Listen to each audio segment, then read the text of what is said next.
মৌসুমী নানা ফলের পাশাপাশি পুষ্পপল্লবেও গ্রীষ্ম জানান দিচ্ছে তার উপস্থিতি। দেশের ব্যস্ততম ঢাকা-চট্টগ্রাম মহাসড়কে জারুল সোনালু ফুল ছড়াচ্ছে মুগ্ধতা। পথ চলতে মানুষের রাঙাচ্ছে মন। কুমিল্লা প্রতিনিধি হুমায়ুন কবির রনির তথ্য ছবিতে দেখুন ডেস্ক রিপোর্ট। সোনালুর সোনালী আভায় মনোমুগ্ধকর ঢাকা-চট্টগ্রাম মহাসড়ক। এই মহাসড়কের প্রায় ১০৫ কিলোমিটার অংশ কুমিল্লা জেলায়। মহাসড়কের গাছের শাখা ছাপিয়ে ঝুমকোর মতো ঝুলে আছে অপরূপ শোভায় সোনালু। চৌদ্দগ্রাম, মিয়ারবাজার, দাউদকান্দি, চান্দিনা, কুমিল্লা সদর, দক্ষিণ উপজেলার বিভিন্ন অংশে শত শত গাছে সোনালু ফুল ফুটে রয়েছে। মন মাতানো রঙে আকৃষ্ট হচ্ছেন চলাচলকারীরা।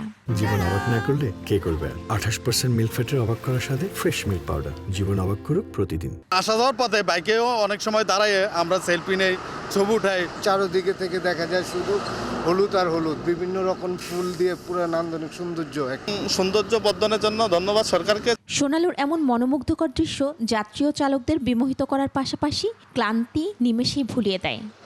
ড্রাইভাররা অনেক সময় রানিং জার্নি অবস্থা আমাদের চোখে ঘুম আসে, তখন আমরা কি করি, ওই যে ফুলের বাগানগুলো দেখি, ফুল দেখে তাকে আমাদের ঘুমটা দূর হয়ে যায়। ফুল দেখতে দেখতে আমরা নিজেরাও তৃপ্তি পাই বা নিজেদের কাছেও সৌন্দর্য লাগে।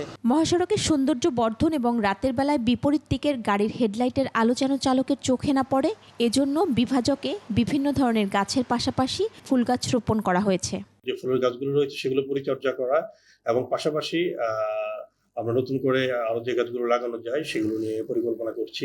এই মহাসড়কে সোনালু, জারুল গাছগুলোর ফুলের দৃষ্টিনন্দন রূপ ও সৌন্দর্য আরও বাড়াতে মহাসড়কের বিভাজক নিয়মিত পরিচর্যা করা প্রয়োজন বলে মনে করেন স্থানীয়রা। মহিমা পলি, ডেস্ক রিপোর্ট, ২১ টেলিভিশন।